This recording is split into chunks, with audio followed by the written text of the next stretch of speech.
there is no doubt, a new Diablo game is a big deal. It's a big deal in a way that very few franchises can lay claim to. It's one of the most revered and loved IPs in gaming history, and every new release has been a watershed moment, for both good and bad reasons. Now, as we approach the release of Diablo IV, I had a chance to jump in with thousands of others to experience the first 25 levels, and see if Blizzard can strike gold once again. Run!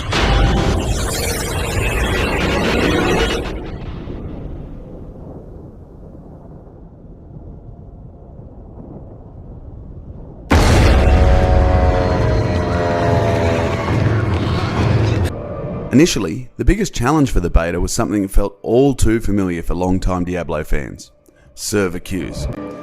As I logged in, I was greeted with a 75-minute wait time, which then doubled after the game crashed, with only 15 minutes left to go in my queue. I was getting flashbacks to the launch of Diablo III with images of stuttering gameplay and laggy action flashing into my brain like some sort of PTSD episode. Thankfully though, once I got my foot in the door, things were pretty smooth and the team had sorted out all the queues by day 2 of the beta, so there was no further issues of that nature for the remainder of my time. In all honesty though, this is exactly what this beta period is for: stress testing servers in a way that only the real world can. So hopefully Blizzard uses this to make sure the official launch is as smooth as possible.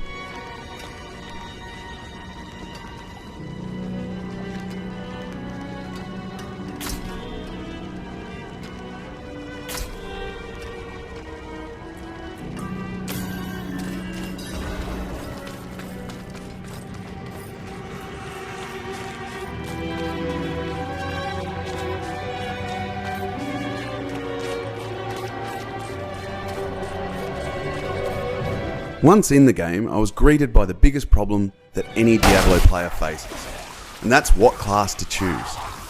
In the beta, I had access to 3 of the final 5 classes, and being a magic-wielding fan throughout my entire history with the franchise, I just had to go with the Sorceress. It was then I got the traditional Blizzard cutscene, setting up the story and launching me into the world of Sanctuary. What was immediately apparent, however, was the focus on the narrative tale. In the past, the Diablo games have had lots and lots of lore, but a fairly basic campaign story.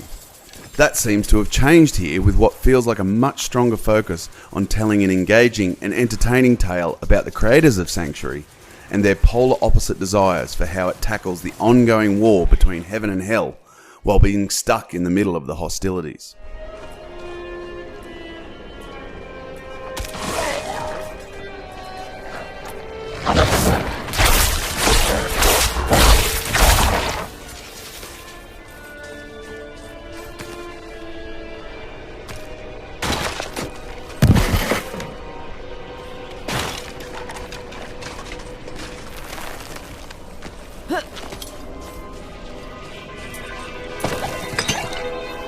Gameplay-wise, I found that Diablo IV sits somewhere between Diablo 2 and 3. The more simplified skill system of Diablo 3 has been replaced with a much more flexible skill tree that allows players to customize their path to power more than has ever been possible in the franchise. Skills are grouped in lots of 5, and by spending a few skill points in each group, I could unlock the next lot of skills. I was never locked into my choices too, with the ability to completely respec at any time I chose. The flexibility was wonderfully refreshing, and it feels like Blizzard wants players to really muck around, try out all the skills and find what works for them. This may be a personal thing for sure, but I like this much more than the fairly linear skill progression from Diablo 3.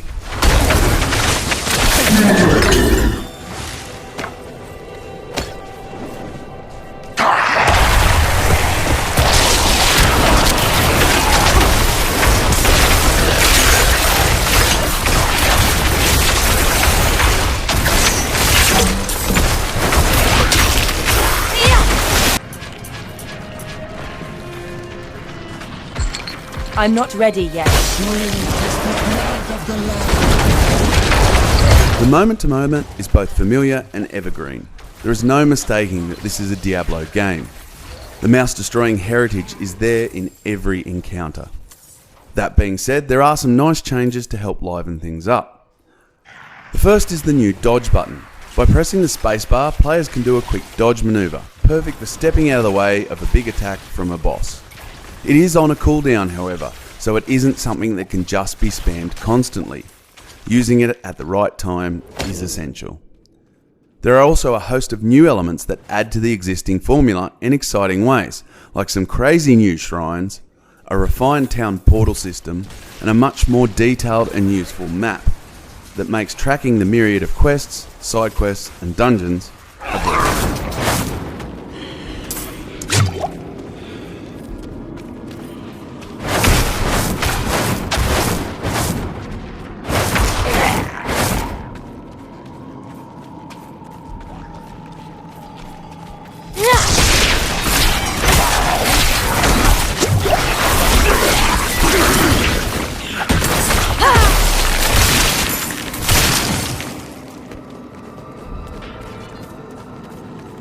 But perhaps the biggest change to the Diablo formula is that Diablo IV is an open, persistently online world that will see players running around huge regions with each other, interacting as much or as little with other players as they want.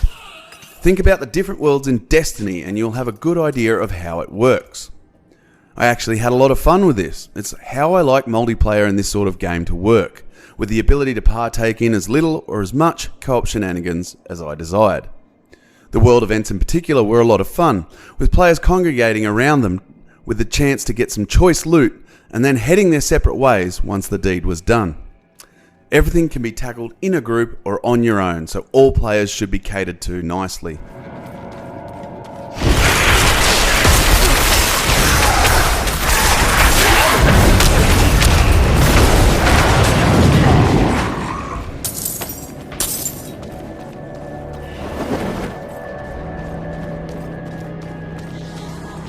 I need time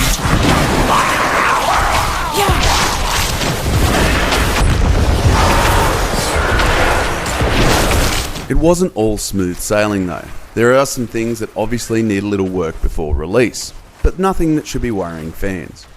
There were some definite instances of lag, some glitchy missions, and the occasional hard crash in my time with the beta. Things that players should expect with still approximately 3 months until release. The issues did get in the way a few times, but I will certainly be giving Blizzard the benefit of the doubt and say that I am almost positive they'll be fixed before we are playing the full version.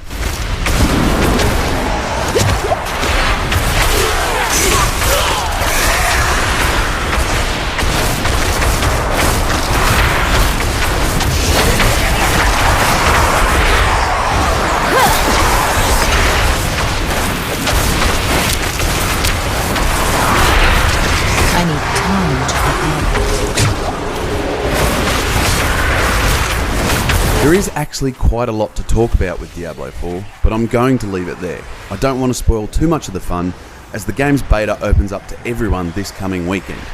I will just finish off by saying what I have played so far leads me to believe that Blizzard is onto another addictive winner, and a much needed hit after a few rough years. Diablo IV is shaping up to be both familiar to existing fans, but still the significant upgrade, with a host of improvements and refinements to the classic formula. I was a little worried about Diablo IV, I have to admit. I wasn't quite believing that it was going to be as good as the past entries.